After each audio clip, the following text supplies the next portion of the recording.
Heavy shelling शुरू हो गई हमारे पोस्ट के ऊपर। हमारे पोस्ट के पीछे भी गिरी और आप फ्रंट में भी देख सकते हैं 2 जगह बम के गोले गिरे हुए थे।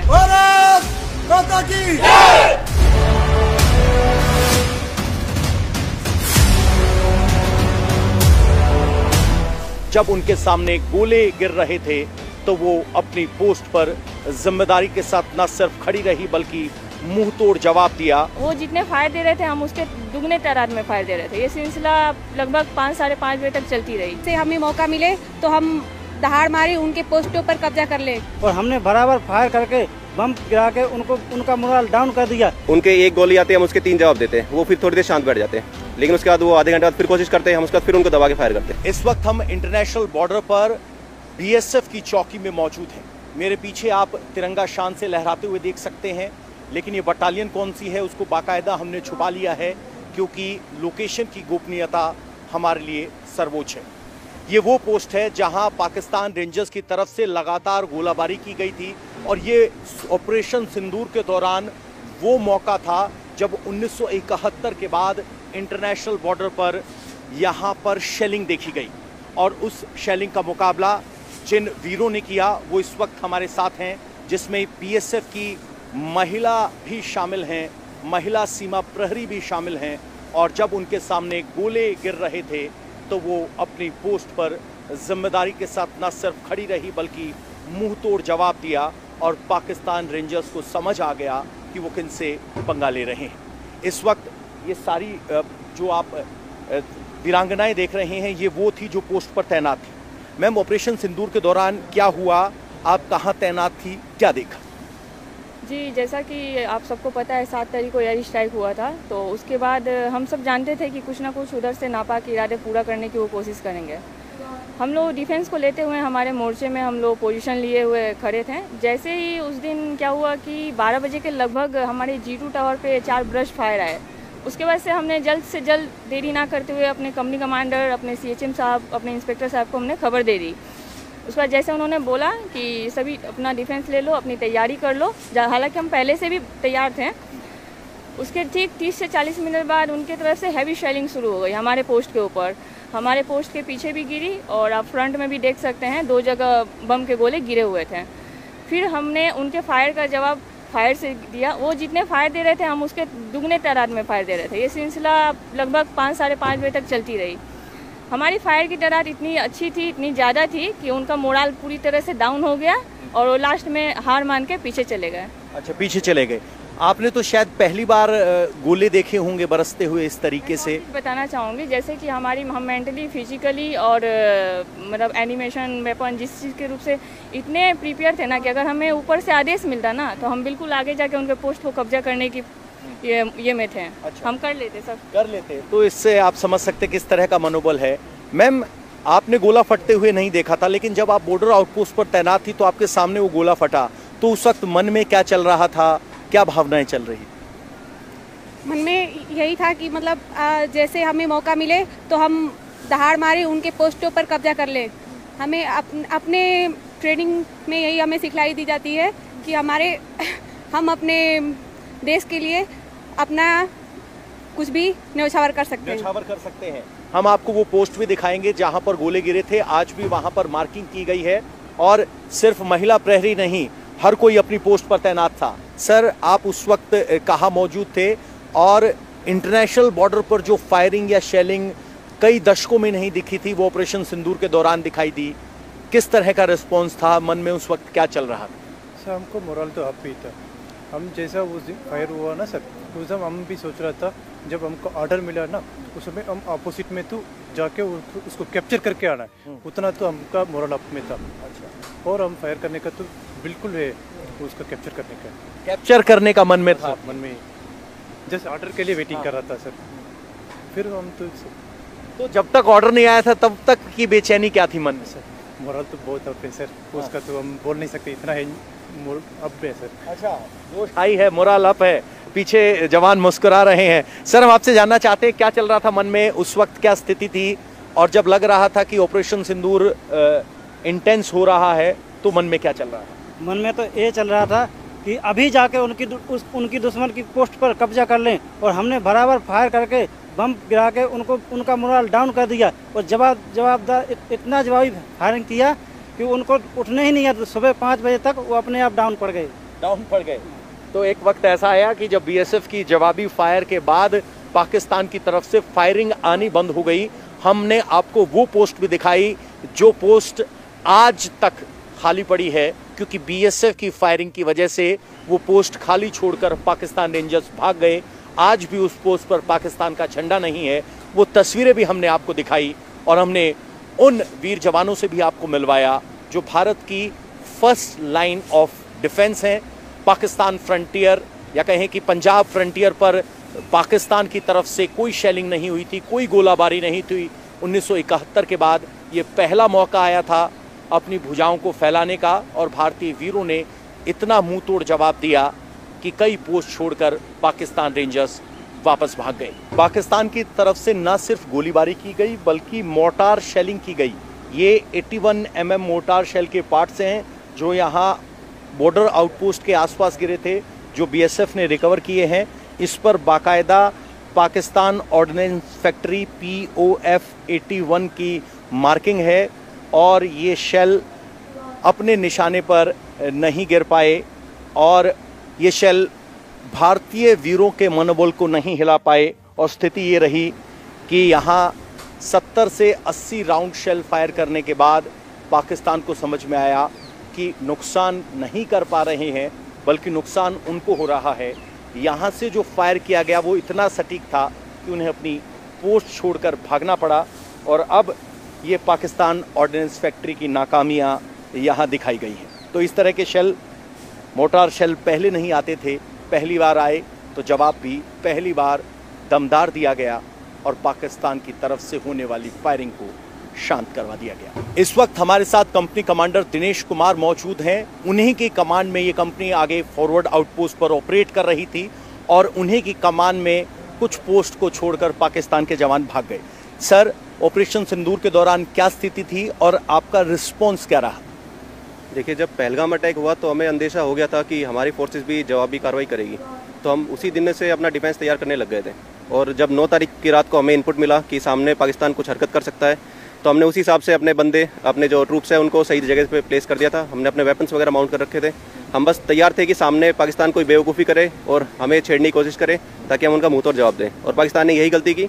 रात को 9 बजे, लगभग 1 बजे के आसपास उन्होंने हमारे ऊपर फायर स्टार्ट किया और फिर हमने जवाबी फायर किया। 1 बजे जब उनके शेल आने लगे, हमने हमारी LMG से फायर करा, हमारा मोटर का भी फायर कराया। उनके 1 गोली आती है, हम उसके 3 जवाब देते, वो फिर थोड़ी देर शांत बैठ जाते। लेकिन उसके बाद वो आधे घंटे बाद फिर कोशिश करते, हम उसके बाद फिर उनको दबा के फायर करते। 5 बजे के आसपास तक यही खेल चलते रहा। वो हम पे कोशिश करते, हम उनको दबा देते, वो फिर रुक जाते। फिर 5 बजे के बाद उन्होंने एक बार फिर आखिरी कोशिश की। उसके बाद हमने उन पर इतना तेज़ फायर मारा, उसके बाद या तो वो पोस्ट छोड़ के भाग गए, क्योंकि ना उसका कोई फायर आया, ना वहाँ पे कोई इंसान दिखा, ना इंसान की जात। इंसान नहीं दिख रहा वहाँ? बिल्कुल नहीं, ना वहाँ पे इंसान था। वहाँ पे लगभग 5-6 दिनों तक हम अपने इलाके को डोमिनेट करते रहे। ना उनका कोई आदमी दिखा, ना उनके सिविलियंस भी कोई नहीं दिखे। वो या तो अपनी पोस्ट छोड़ के भाग गए या हमें पता नहीं हो सकता कैजुअलिटी भी हो गई होगी वहाँ पे, हम उसका मना नहीं कर रहे हैं। बाकी हमारे जवान पूरी तरीके से तैयार थे और अगर जैसा जवानों ने बताया आदेश मिलता तो हम पूरी तरीके से एडवांस करने के लिए भी तैयार थे। लेकिन समय रहते सीज फायर लग गया तो पाकिस्तान की किस्मत अच्छी है, वो BSF से बच गया। BSF से बच गया। एक सवाल आपके मन में आ रहा था कि जब तक फायरिंग का ऑर्डर आपको कब मिला? क्या पाकिस्तान के फायर के जवाब में फायर किया गया या ऑर्डर का इंतजार किया? देखिए, जो BSF है वो काफ़ी प्रोफेशनल फोर्स है। हम किसी को ट्रिगर नहीं करते हैं, लेकिन अगर कोई हमें छेड़ने की कोशिश करता है तो हम उसका करारा जवाब देते हैं। हमारे सीनियर्स ने हमें आदेश दे रखा था, हमें ग्राउंड के कमांडर्स को ये आदेश रहता है कि अगर जरूरत पड़ेगी तो ग्राउंड में सिचुएशन देखते हुए फायर करा सकते हैं। और इसके लिए हमें ऊपर से पूरी छूट मिली हुई थी कि अगर आपको जरूरत पड़ेगी तो आप दबा के फायर कीजिएगा। और वैसा ही हुआ। जैसे ही हमारे पर फायर स्टार्ट हुआ, हमने अपने कमांडर्स को इन्फॉर्म किया और हमें काफ़ी पॉजिटिव रेस्पॉन्स मिला कि हमें मुंहतोड़ जवाब देना है, और हमने उसका मुंहतोड़ जवाब भी दिया। पाकिस्तान को मुंहतोड़ जवाब दिया गया। डिप्टी कमांडेंट इस वक्त हमारे साथ हैं। सर, जब यहाँ फीमेल स्टाफ है जो बॉर्डर आउटपोस्ट पर तैनात होता है, तो आपके मन में ये नहीं आया कि उनको पीछे खींच लें या उनको एक सेफर लोकेशन पे शिफ्ट कर दें? क्या प्लानिंग थी? किस तरह से फीमेल प्रहरियों को ऑपरेट किया गया? देखिए, फीमेल्स यहाँ पे हैं, हम उनको इक्वल जवान की तरह ही ट्रीट करते हैं। और BSF इतनी प्रोफेशनल और ट्रेंड फौज है कि ट्रेनिंग में इतना अच्छी तरह से ट्रेनिंग दिया जाता है कि हर जवान तैयार रहता है किसी भी हालात को फेस करने के लिए। उस दिन भी ऐसे ही हुआ। 9 मई को यहाँ पे ऐसी कोई स्थिति नहीं थी कि कोई मोर्चे में कोई लड़कियों का मोर्चा अलग या लड़कों का मोर्चा अलग। सभी लोग साथ में मिलकर डटे हुए थे, सभी लोगों ने साथ में मिलकर कार्रवाई की। वहाँ से हैवी शेलिंग मोटर का आया, जिस तरह से दिनेश ने बताया, और जवाब में यहाँ से मोटर फायर हो रही थी, MMG, LMG जो भी वेपन्स हमारे पास हैं, हमने मुंह तोड़ जवाब दिया। और जैसे BSF का मोटो है, जीवन पर्यंत कर्तव्य, हमारा कर्तव्य यह है कि भारत माँ की रक्षा करना, किसी भी हालत में वो हम करेंगे। हमने जवाब दिया, जवाबी कार्रवाई रात भर होती रही। अगली बार ऐसा मौका आएगा हम फिर करेंगे। एक मन में बहुत से सवाल रहा होगा, पाकिस्तान की फायरिंग कितनी सटीक रही या उनका कोई निशाना तय नहीं था, वो सिविलियन इलाकों को भी निशाना बना रहे? देखिए, पाकिस्तान ने कोशिश बहुत ज़्यादा की, उन्होंने सिविलियन पीछे निशाना बनाए हैं। एक जो किसान है उनके घर में भी फायर हुआ है, यहाँ पोस्ट में फायर गिरे हैं, हमारे 2 राउंड पोस्ट के पीछे, मोर्चे के पीछे फायर गिरा है। लेकिन जिस तरह से हमने बताया कि हमारी इतनी अच्छी तैयारी थी कि बावजूद इसके कि उनके फायर गिर रहे थे, हम लोग मोर्चे में अपनी पोजीशन लेके तैयार थे और उसकी जवाब कार्रवाई हम लोग करते हैं। तो आपको बता दें कि एक फायर आने से दूसरा फायर आने के बीच में जो 81 mm की बात हम कर रहे हैं, लगभग 18 सेकंड का वक्त रखता है। तो उस दौरान BSF ने अपनी पोजीशन भी चेंज की, अपना रिस्पॉन्स भी चेंज किया और उस तरीके से फायर को टैकल किया गया। और नतीजा ये रहा कि पाकिस्तान की तरफ से जो फायर आ रहा था, ना वो सिर्फ नाकाम रहा बल्कि इनइफेक्टिव भी रहा। और नतीजा ये रहा कि हमें बताते हुए खुशी हो रही है कि इस बॉर्डर आउटपोस्ट के दायरे में पड़ने वाले किसी भी पोस्ट पर किसी भी तरह की कोई कैजुअलिटी नहीं हुई, जबकि पाकिस्तान की तरफ से कैजुअलिटी और पोस्ट छोड़े जाने की खबर है। ऑपरेशन सिंदूर अपने आप में अलग था। DIG BSF SS चंदेल इस वक्त हमारे साथ हैं। सर, पहली बार देखा गया कि ड्रोन का बहुत इंटेंस इस्तेमाल हुआ, तो उसको कैसे भांपा गया, नापा गया और डिस्ट्रॉय किया गया, उसके लिए क्या कुछ प्लानिंग थी? जैसा कि हमें पहले से ही अनुमान था कि इस बार जब भी पाकिस्तान कोई दुस्साहस करेगा तो बहुत पॉसिबिलिटी है कि वो ड्रोन के द्वारा ही हमला करेंगे। ड्रोन एक्टिविटीज़ वैसे भी पाकिस्तान करते रहता है, तो हमें इस बात का अंदेशा था कि ड्रोन से ही वो, और हो सकता है मिसाइलों से भी हमारे ऊपर अटैक करेंगे। इसके लिए हमारी पूरी तैयारी थी पहले से ही। आपको पता है, हम BSF यहाँ पे 365 दिन रहती है, 24 घंटे रहती है और हम प्रिपेयर्ड हमेशा ही रहते हैं, लेकिन बॉर्डर गार्डिंग के और विजिलेंस के हिसाब से। लेकिन इस बार जब से ये हादसा हुआ था पहलगाम में, तब से हमें लगने लगा था कि पाकिस्तान कुछ ऐसा करेगा जिसका हमें जवाब बहुत तगड़ा देना है, और हम प्रिपेयर्ड थे। तो जवाब देने के लिए हमारी तैयारी थी। उसमें हमने एंटी ड्रोन जो सिस्टम है अपने, वो भी सारे इंटीग्रेट किए हुए थे, जिसमें हमारा एंटी ड्रोन सिस्टम BSF का, आर्मी का, एयरफोर्स का, सारे जो सिस्टम हैं उनका इंटीग्रेशन किया गया था। और साथ ही साथ जो हमारी ग्राउंड फोर्सेस हैं, उनको कोई भी ड्रोन का अगर अटैक होता है उससे बचने के लिए क्या क्या प्रिपरेशन करने हैं, वो भी सारी तैयारी हम उस समय से करना चालू कर दिए थे।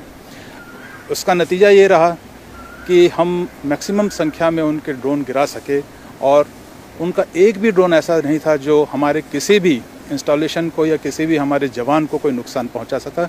ये एक जो इंटीग्रेटेड एफर्ट्स था सभी फोर्सेस का, जो एंटी ड्रोन सिस्टम का, उसके कारण ये संभव हो सका था। सर, पंजाब के इस इलाके की अगर हम बात करें तो BSF की इफेक्टिवनेस बहुत ज़्यादा दिखाई दी। कुछ बॉर्डर आउटपोस्ट हमने देखे जो आज भी खाली पड़े हैं। क्या वजह रही कि इतना इफेक्टिव BSF का रिस्पॉन्स रहा? BSF जैसा कि मैंने आपको बताया, 365 दिन 24 घंटे यहाँ पे रहती है, और हमारे जवान इस इलाके को बहुत ही अच्छे तरीके से जानते हैं, like back of their palm. वो हर इंच का यहाँ का जो भी टेरेन है उसको जानते हैं कि कहाँ से ऑब्जर्वेशन सही हो सकता है, कहाँ से हमारे एडवर्सरीज जो हैं उनका ऑब्जर्वेशन हम डिनाई कर सकते हैं, कौन सी पोजीशन ऐसी है जहाँ से हम इफेक्टिव फायर डाल सकते हैं, और कहाँ पे ऐसी हम जगह पोजीशन लेंगे जहाँ पे उनका फायर हम पे इफेक्टिव नहीं हो सकता। तो इन चीज़ों का बेनिफिट तो हमारे पास था ही। जिस समय पाकिस्तान ने दुस्साहस किया और उन्होंने फायर किया, तो हमारे जवान पहले से जानते थे कि कहाँ हमने जगह लेनी है। और कई जगह आपको शायद हमारे कमांडेंट साहब या कंपनी कमांडर साहब ने बताया भी होगा कि हम शाम को जिस जगह पे पोजीशन लिए हुए थे, जिस जगह को पाकिस्तान ने देखा था, शाम के बाद हम उस जगह को खाली करके दूसरी जगह में चले गए थे, और पाकिस्तान उस पोजीशन को एंगेज करते रहा जहां वो सोचा रहा था कि हम हैं। लेकिन जब उनके पास बगल से फायर आया तो वो बिल्कुल हतप्रभ रह गए थे, अचंभित रह गए थे, और इतना ज़बरदस्त फायर हमारे लड़कों ने किया कि उनको अपनी पोस्ट छोड़ के भागना पड़ा। आपको मैं ये भी बताना चाहूँगा कि हमारी फायरिंग जो हमारे जवानों ने की थी उसका इफ़ेक्ट इतना ज़बरदस्त था, इतनी दहशत थी पाकिस्तान में। आप देखेंगे कि अभी भी वो झंडे नहीं चढ़ा पा रहे हैं अपने पोस्टों में, कई पोस्टें खाली करके चले गए थे। उसके बाद भी जब फायरिंग बंद हुई है, सीज़ फायर हुआ है और नॉर्मलसी की तरफ बढ़ते हुए हमने जब जीरो लाइन पे अपनी पेट्रोलिंग शुरू की, उस वक्त ऐसे भी मौके आए जब हमारे जवान जीरो लाइन पेट्रोलिंग के लिए गए हैं तो पाकिस्तान का संतरी पोस्ट छोड़ के भाग गया कि बीएसएफ आ गई है और उनकी पोस्ट में खलबली मच गई थी। ये उनका खौफ दर्शाता है जो हमारी फोर्सेस के प्रति उनके दिल में आज बैठा हुआ है। तो बड़ी बात कह रहे हैं ऐसे चंदेल साहब, कह रहे हैं कि जिस तरीके से जीरो लाइन पर बीएसएफ ने पेट्रोलिंग दोबारा शुरू की तो संतरी पोस्ट छोड़कर भागा, ये बताने के लिए बीएसएफ आ रही है और ये खौफ ज़रूरी है।